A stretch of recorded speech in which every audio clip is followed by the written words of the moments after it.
roast, I am using a chuck roast. I have about 1.5 to 2 pounds. I always buy a large roast and then cut it into smaller portions and freeze it. This is partially frozen. I prefer it that way because it makes trimming the meat so much easier.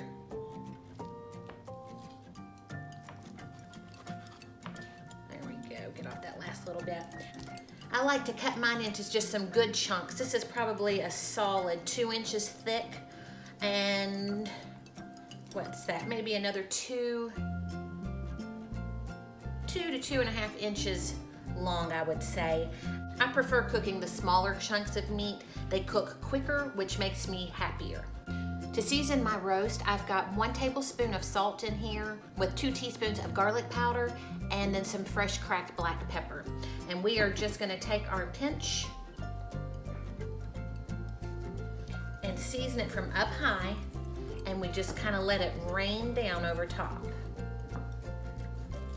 We've got it well seasoned on this side, so now we're just gonna flip over the meat and we're gonna do the same on this side.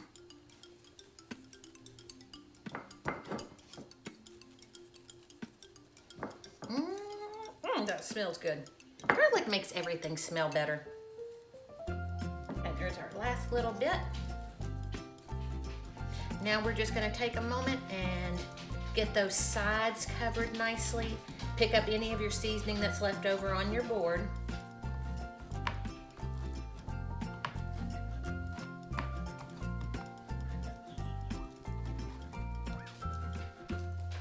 And we're ready to go to the crock pot. The meat's gonna become the base in our crock pot. As we add everything on top of it, we want the flavors and the juices to build up and really to surround that meat and give us the most flavor. Now it's time to start building flavor. Every roast I make is a little bit different, just depending on what flavors are sounding interesting to me that day. I will always start with red potatoes. There will always be carrots, onions, and celery. From there, it depends entirely upon what's sounding good to me for that day. So I'm gonna start with my 4 red potatoes.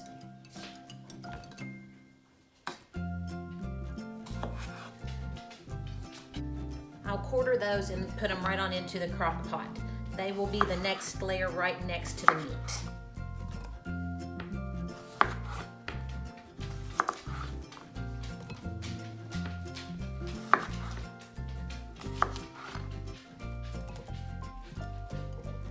Now let's add carrots. I would typically use just regular carrots, but I had a bag of these baby carrots that just needed to be used up.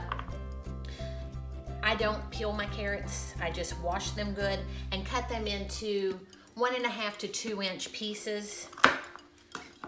Since these are baby carrots, I don't even have to worry about it. And those are gonna go in after your potatoes. Celery will be next. We're just gonna trim off the end.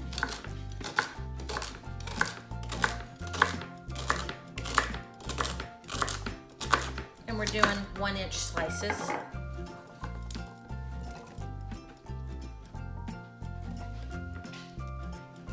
Let's go ahead and get our garlic in because I want it to get down and cover up all those vegetables.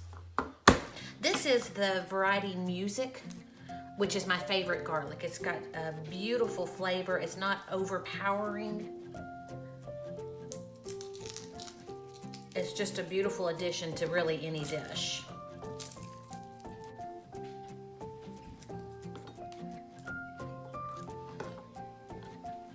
Okay, got those peeled. A couple of good smacks. And then just run my knife through it and just to a rough chop. This is gonna break down as our roast cooks, so we don't have to worry about being all precise. We're gonna sprinkle that right over the top.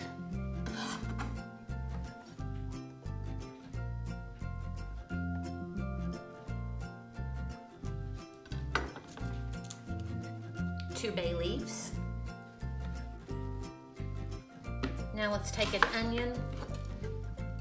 For the amount that I'm cooking, I will use the full onion.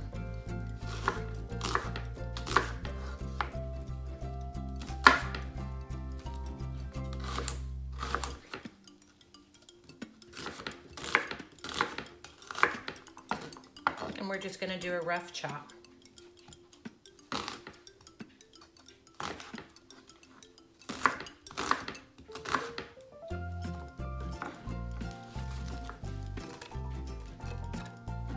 The colors are looking beautiful in there already.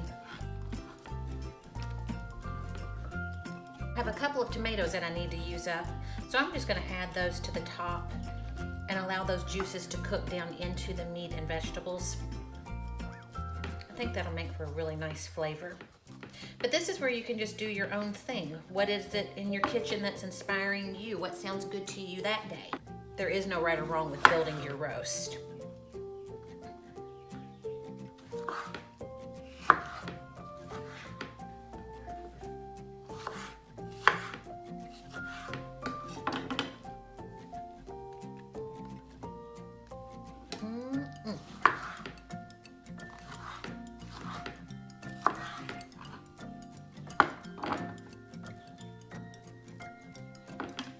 Now let's talk seasonings.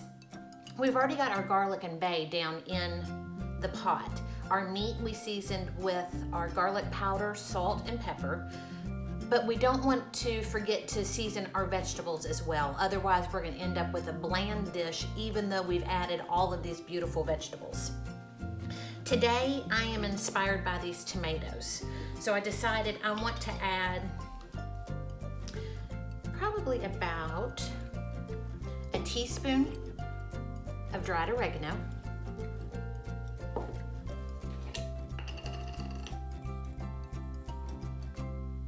I'm gonna do a teaspoon of dried rosemary. With your rosemary, before you put it in, just give it a good pinch. It helps it release those oils and produces a much better flavor.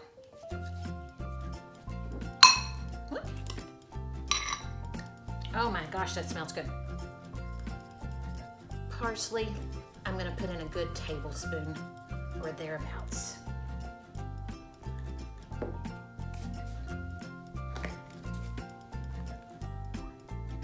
I want to add about a teaspoon of dried cumin.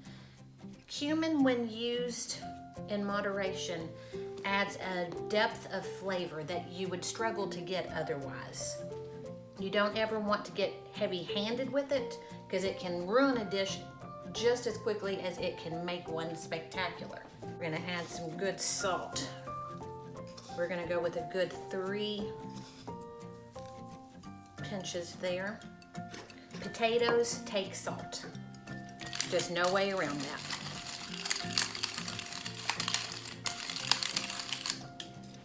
There's some cracked pepper.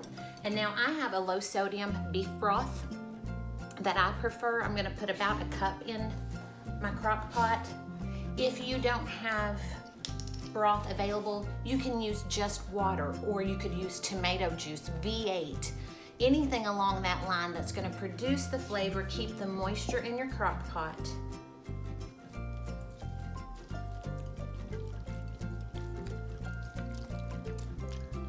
Okay, that's about a cup. I'm gonna put my top on this, put it in my crock pot base that I've put on high, and we'll meet back here in 4 to 5 hours.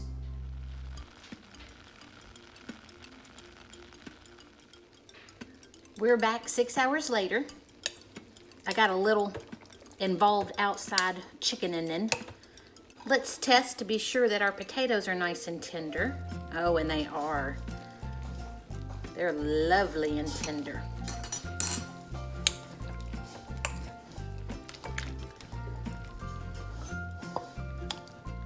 I don't even have to test the meat. It is just falling apart, which is what I am after. Do you see that? Just going into chunks. So I'm gonna get this plated up, and then it's dinner time on the farm. It has been one long, tiring day on the farm today. Griswold's coming over to see us. It's just another reason why I am so thankful for this easy pot roast that I can throw in the crock pot in the morning, come back in after a long, hard day, and a delicious dinner is waiting for me. I appreciate you all hanging out in the Henster kitchen with me, If you all have enjoyed this recipe, please like and share this video. Cannot tell you how much it helps me and how much I appreciate it. And I'll be seeing you in the next video.